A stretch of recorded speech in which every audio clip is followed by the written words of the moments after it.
Hey guys, Marvin and Cuter back again. How's everybody doing? Welcome back to another comic review. This will be the second digital edition. Um, you guys know it's it, like I said. But don't worry, next review will be back to normal. I'll physically have it back. Let me just say, guys, it's not easy for a guy who loves to have the comic physically in his hand to be reading them digitally. You know, I like to have them, and but last week and this week, and for the books that came out for the what was that the last of June, which was the 29th. Don't have a big selection. No DC last week for last week. Just I got some Marvel. I got some indie, and one back issue that I forgot to review last issue. So, but we're gonna kick it off with Marvel real quick. And like I said before, I'm just gonna put up an image, basically on my phone, and show you the titles on my phone, and then talk about them and things like that. So let's kick it off with Marvel, and we're gonna kick it off with if you can see that all new Avengers, uh, all different Avengers number 11. Mark Waid. I saw uh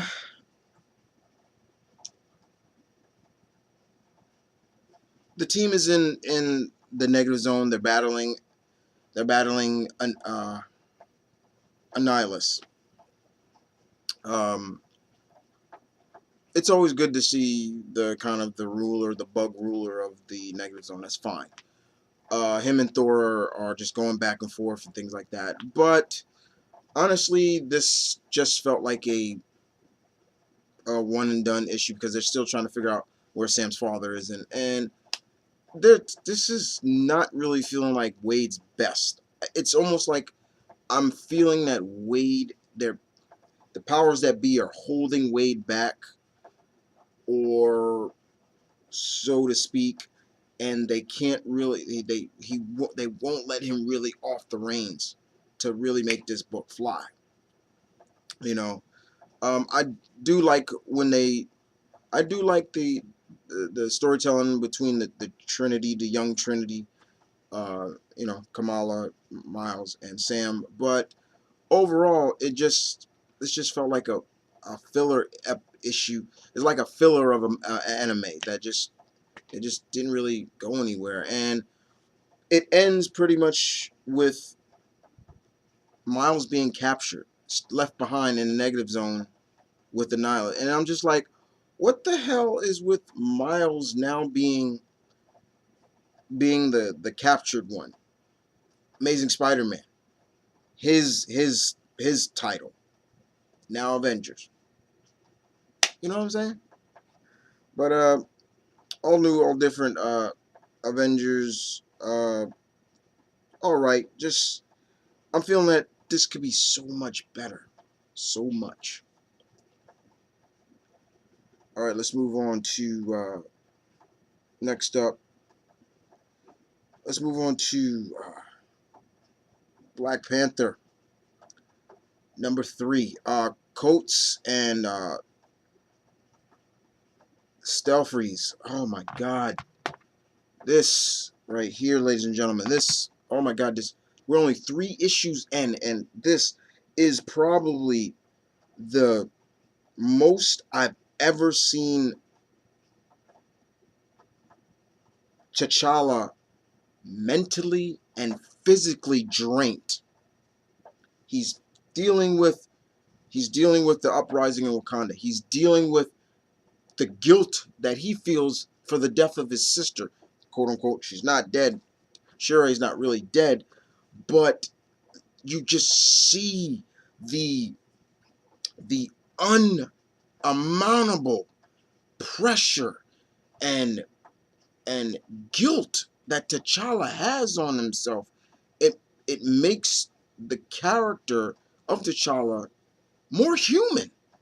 Um, I love the scene with his mother. Love that. That was really something that sometimes you see your child really with the weight of the world on him.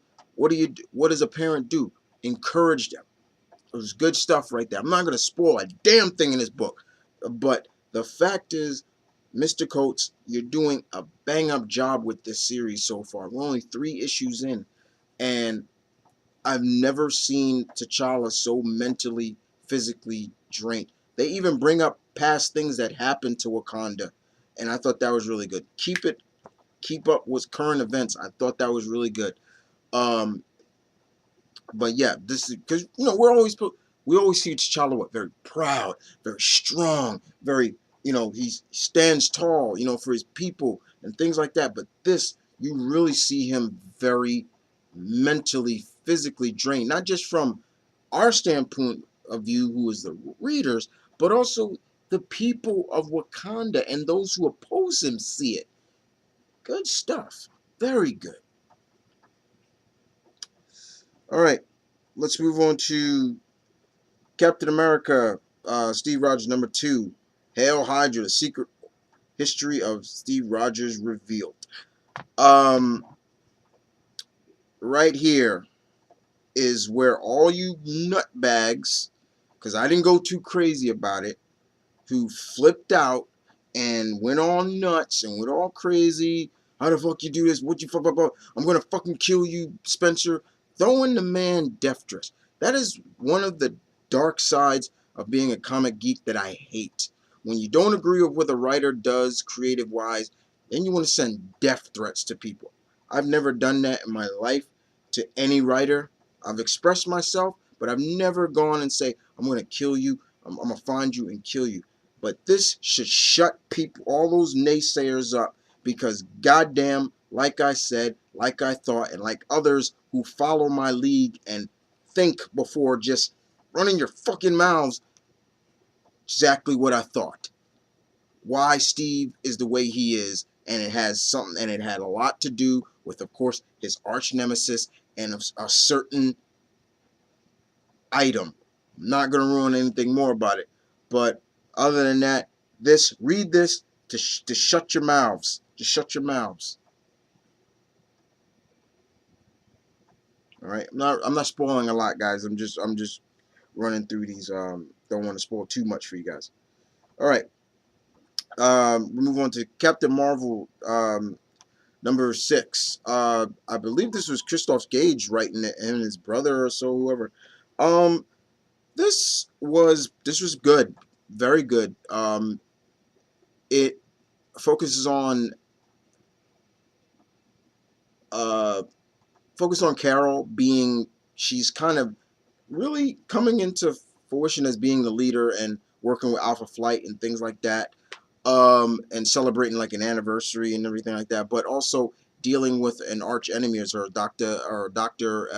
Minerva, and it pretty much deals with that and the fact that she necessarily didn't really catch the evil doctor, but it left a big stank in her mouth, almost like a soured victory. But it was good writing on the part of Mr. Gage, and it kind of leads up into Civil War, but not bad. Captain Marvel #6. Let's move on to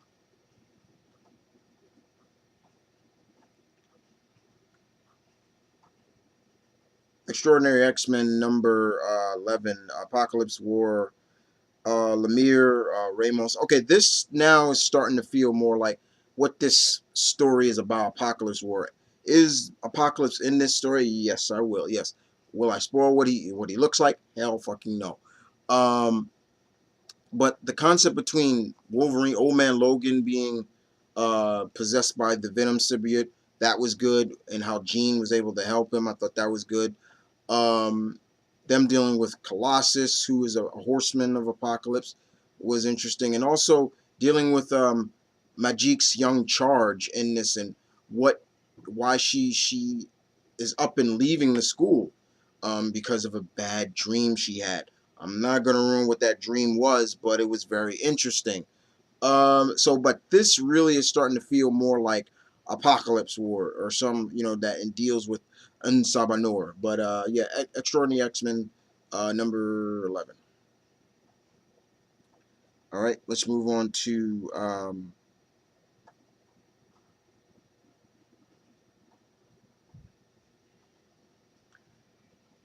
Hyperion, number 4, Wendig and Varelli. There's only I heard this is getting canceled. There's only like 6 more issues to go or something like that for it. So, uh, Marvel's pulling back some of it, I guess, and that's fine. But in this is just Hyperion is really trying to figure out where he fits in this world as well, trying to really bring back the teachings that his father dealt him. He's really coming to an basically he has an epiphany in this about how he was supposed to be, how his father looked at him, and how he's acting in this world. And it brings up everything. He was an Avenger. He had a great brotherly friendship with Thor, original Thor Odin's son. Then he joins the squadron. Then he kills Namor, and then of course even kills almost an entire race of people. Uh, but and he feels that this child that he's protecting, her name is Doll, and from this evil circus, these carnies, and this kid who can has these goddamn worms coming out of it is disgusting. He feels like this is kind of his second chance at finding the balance that he's looking for. But other than that, not bad, not bad at all. Let's move on to Mockingbird, number 4, Kane, Ness. Basically, all I'm gonna say about this, even though I did enjoy this, all I'm gonna say is if you could get a good look at that picture, yeah, look who's on the cover, Bobby and Clint. Yeah, the ex couple are in this together, and it was really good. It was really good to see Bobby and Clint working together, or were they? That's where I'm going to end it right there. But what I can say is Bobby was looking for a cure for a disease that's been going on in, I believe, some Middle Eastern country. I can't remember. Um, I don't know if it's Afghanistan, but no. But other than that, it was fun. It was just really fun to see them bickering and almost googly eyed at each other, almost like the love is still there, people. But uh, it's just like, why did they really break up? You know. All right, let's move on to the next uh, book. SpiderGwen, annual number 1. Latour, Burner, Visions. This was a jumble of a lot of stories. Some were good to me, some were eh. I thought the story with um, the Captain America of Earth 65 visiting Steve Rogers, who is alive, but he's pretty much on death's door, and he's in a. I'm sorry about that, and he's pretty much he's in a retirement home called the James Barnes retirement home, and they're really impressed by his artistry and these characters that he came up with. It was fun. I thought also it was really cool seeing what She-Hulk is in Earth 65. She's a freaking pro wrestler, and she's like probably the best wrestler. I thought that was really funny. Um, and then probably the biggest is their version of Moda. Um, you talk about really sticking it to the man. Um, in Earth 65, his name's not Modoc, it's Modak. And it stands for, what did it stand for again? Shit. It was something stupid. But the thing about it is, he he looks like Donald Trump. And I just freaking laughed my ass off. And I'm like, oh my God. But other than that, like I said, some of the issues were good, some of the stories were good, some were eh, but other than that, not bad, not bad at all. All right, let's move on to, oh my God, this probably is the one title that literally cracked me up. Uh, Spider-Man Deadpool #6. Uh, Ackman, Hank Brown, Magyar, Underwood, Keith. Oh my God. This was just pop shots out of the woodwork at a lot of media. For example, first of all, basically, Deadpool knows about he's getting a movie. So pretty much he goes out to Hollywood. He asks Spidey to come out there. Spider-Man's like, why do I need to go? I'll make you associate producer. Okay, I'm going. And they go out and they see the actor that's supposed to play Deadpool, and it's not who you think it is right now, because there's a guy out there, saying you got to come out, and he's called something Salmon, and I'm just like, Pink Salmon or some stupid name. He has a glider like Green Goblin, but he looks just ridiculous. His costume looks ridiculous. They go out there, they get into a tuffle, and it was all a setup. And but when they're out there in the parking lot, you see all different actors who are, I guess, playing superheroes. Two actors playing Wolverine and Storm, and the mm, the the the the pop shot. It was like almost like Marvel taking a shot at Fox. Basically, the actress who playing Storm said, "There's like nobody's really paying attention to us or even connected," and I'm just like, "Oh my God." Then you see a Daredevil and a Captain America in the back, and I think Daredevil was reading something. He's like, "Oh, I had to learn Braille, blah blah blah," and then Captain America says, "Hail Hydra." I'm like, only in this I can accept it, but it was just so funny, and I love at the end. Basically, I'll spoil this for you guys: is that Spidey did recommend, if you want to finish the Deadpool movie, why don't you just hire Ryan Reynolds? And Wade is so happy about it. He's like, "Yeah, get Ryan Reynolds," and I thought it was funny. This is probably the one of the books that just cracked me up. Uh, but good stuff. Spider-Man Deadpool #6. But this just feel like a filler, because it's like, what happened to what was going on with Mephisto and all that stuff in the last issue. All right, let's move on to Spider-Man #5, Bendis Spichelli. Okay, here's what I'm talking about. In this book, Miles is captured by Hammerhead and Black fucking Cat. Yeah, I call her that because I hate what Marvel has done to Black Cat. Um, all over some stupid nonsense. And Miles is captive. He's held captive. He's unmasked for sure, and they're just going over. Okay, he's even Black Cat's like, wow, he's younger than he looks, and blah blah blah blah, and she's talking about but for some reason I hate him, and it's like what the fuck? Are you serious? It's like, but he's a young man, but you hate him. Why? And she kind of goes into detail about what Spider-Man did, and it's just like, once again that stupid bullshit with the whole elbow, and she bust her teeth and blah blah blah, and it's just like, here we go again. uh I did like where Miles was facing Hammerhead. He at first he was kind of getting beat up a little bit because he was just coming out of his uh, kind of waking up. We do get some notion on, they try to fingerprint him, try to look at his fingerprint, and you can't, spoiler street, they can't find a shred of data on him. And we get into reasons why, and including with Maria fucking Hill, that fucking cunt. Excuse me, I'm sorry. I fucking hate Maria Hill in the comics. She's a cunt. And his father. I loved the scene with Miles's mother and his abuela, or grandmother. Remember, Miles is mixed. He's half black, half Spanish, Latin. So, and she's still going on about he's on drugs. I'm going to hire a private investigator. And who does she hire? I'm not going to ruin who she hires. Um, and the stuff with Genki and a Gold Ball Boy was really interesting as well, too.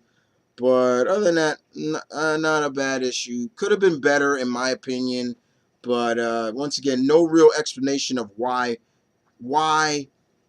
truly why Felicia did what she did. It's just bullshit after bullshit with this whole. Oh, I hate. It's almost like she hates any spider-related characters. Like, get off your fucking high horse, Felicia. Whatever. All right. Last Marvel title that I had for last week, and that is Uncanny Inhumans number 11. I like the cover of my man Karnak breaking Stark Tower. Um, so this, it was good, but this really felt like just wanting revenge. The Inhumans want revenge for what Tony did. Kidnapped one of their own. Didn't really torture the kid. He barely even touched the kid, but they're so hell bent on destroying him. Like, not they're hell bent on destroying him financially, through the medium, everything, and this just feels like this just really kind of. Some people say this is probably their best issue, but this just to me felt like the Inhumans are butthurt, and oh, Tony didn't hurt Ulysses. He didn't hurt him. He wanted to know how does Ulysses' powers work, and but you also get to see the weight of the world on Medusa. How does she deal with this? I did like that, and we do get to see the new Inhuman mosaic, and where does he come from? It finds out that I will spoil what he was before he found out he was an Inhuman. The Terrigen. He was a.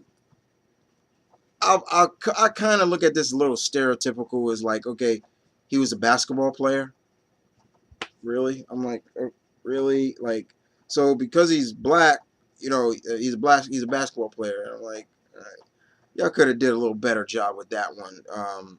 But we do get to see what he can do, and they do go a little bit into detail of what his powers are. He's still, no matter how much they try to write what he can do, still steals like Dead Man to me, and I'm just like, yeah, this is Marvel. Just come on and say this is your version of Dead Man. Stop being foolhardy. You took a little bit of Dead Man, whatever, or you're just too proud to say it. But other than that, yeah, this was okay. And then you get to see Triton do some shit with another certain Inhuman that is just like, man, Triton, you went there. But like I said, a little bit. No offense, Mr. Soul, but this just really felt like the Inhumans are butthurt. All right.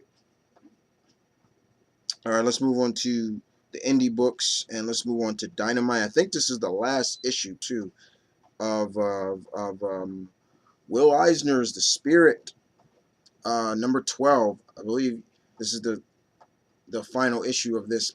Dynamite does a smart thing sometimes. They really don't go into ongoings. They usually go 12, a maxi series, and then that character comes back in another maxi series and things like that. If this is true, this felt like the end of this series. Matt Wagner and Dan Skitchcade. I hope I'm saying the name right. So the Spirit is captured by the Crimson Tiger, uh, the leader of the Crimson Tiger, and he is a Nazi. Yeah, go figure. And he is the father of uh, Scatchett, a woman that is from Spirit's past, that she loves him, but Spirit don't love her back, and she's always like, "Marry me, and we'll rule over my father's kingdom and reign." Blah blah blah blah.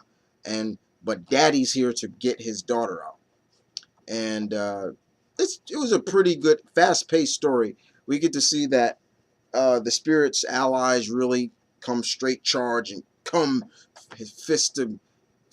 fisticuffs and help make sure that Central City. Yeah, remember that's where the Spirit is from. Central City, not Central City. Central City from the Flash, but that's the name of it. And deal with what's his name, Misako Casca, Cascas, and he's the leader of the Crimson Tiger. And first of all, that cover is freaking. I love the cover. But other than that, guys, Will Eisner, the Spirit, number 12. This was pretty good, and really get to see Spirit's allies really shine in this, which I loved. Yeah, the Spirit's the main character, but his supporting cast really shined. I thought that was really good that they did that. Wagner did a good job with this. All right, let's move on to IDW, and I got 3 IDW. One of them is a back issue that I totally forgot to talk about last vid, but let's kick it off with Ghostbusters International, number 6, Burham's Stout. This pretty much centers on Egon and Special Agent Ortiz, and I'm forgetting what's the girl's name? Shoot, um, uh, Kylie Griffin. There we go. And they're in, I believe they're in a Spanish-speaking country. I think they're in the Dominican Republic or something. Puerto Rico, I believe they're in Puerto Rico, and they're dealing with a ghost, and I love the artwork in here because in this, which I really thought was very honorable, what they did, the artist, I believe, Stout, Egon looks so much like Harold Ramis in this from the first movie. It was uncanny. I was just like, that's what's up. I like that. I thought that was really honorable and rest in peace.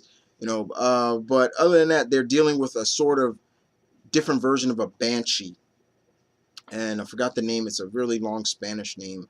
I thought it was really interesting. And Egon, remember, Egon is still hurt. He's still hurt from what happened in the first issue, and he's running around with Kylie and Agent Ortiz trying to find this ghost. And he's even saying like, "Yeah, my tendons are hurting, like they're on fire, but I can fight through the pain." I'm just like, "Go Egon, go Egon." He's showing he's pretty damn good. Do they stop the ghost? I will say yeah. But other than that, this was a good issue. Do we get to see Ray, Pete, and Winston? Yeah, they're in Italy just chilling, and I think they were eating sorbet or gelata, authentic Italian gelata. Yeah, but it was fun. Ghostbusters International. Oh yeah, and I forgot one more part that was funny. Janine and uh, Janine and Walter Peck. That shit was so funny. I thought that was hilarious. I believe it was Peck. Yeah, I believe it was Peck. Uh, but the next issue, the Ghostbusters are going. They're going. They're going all the way to Ireland. So they're gonna be there, and they're gonna be dealing with some Irish supernatural things there, and I'm gonna be loving that. Sorry, but yeah, Ghostbusters International, good stuff. All right, let's move on to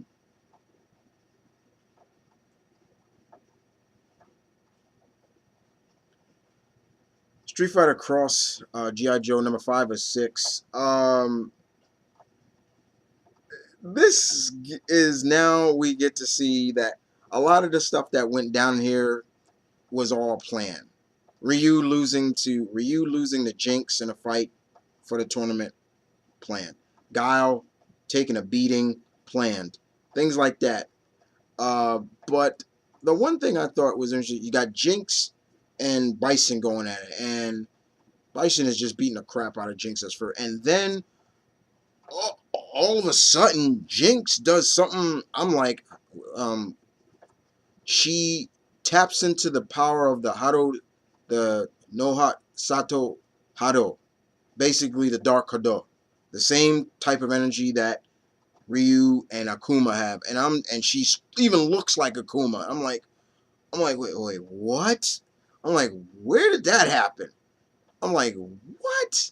And she beats the living shit out of Bison to the point Bison is fearing for his life. Stay away from me. I'm like, yo, Bison is fucking scared, you know, and she nearly kills Bison after they destroyed the Psycho Driver. You know, that's the source of Bison's psycho power. We get to see what was going on with Baroness and Crimson Viper, and seems like Crimson Viper pulled the fast one because remember she's a CIA agent, and things like that. Rufus, yeah, Rufus is just a joke kind of in this, and he just is like picking fights with everybody. So he picks a fight with Guile. And he's like, huh, you think you're so tough because you've been in the army? And Guile's like, Air Force, whatever, let's fight. And Guile's just like, whatever. Flash kicks him and it's over. Then he taps into the psycho power. I'm like, what the hell? When does Rufus can tap into psycho power? Now I'm just like, where are they going with this? This title has been kind of weird for the most part, and I'm sorry my phone keeps flipping the title. But other than that, it's weird. But it's if you are a fan of these two franchises, you're just gonna take it for what it is.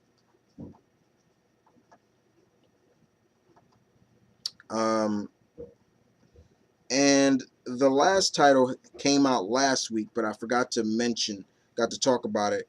And we're talking about Action Man #1. Barber, Villanelli. Okay, yeah, we're not talking about the Action Man from that cartoon, that dial it up, Action Man, dun, dun, not that, dial it up, amp it up bullshit. No, if you remember, Action Man did have a comic back in the day. It was under one of the, it was a British comic under, I'm trying to remember what it was under. I can't remember. But they brought it back and they gave it still that British vibe, which I like. In the beginning, it kind of has like a feel of like a, how can I put it? Could I say like a 007 vibe, kind of? The original Action Man, which I kind of will spoil a little bit, is that, first of all, I love that cover. The original Action Man dies after saving London from Dr. X. It don't get no more James Bond than that. Dr. X, and he works for MI6 and everything like that.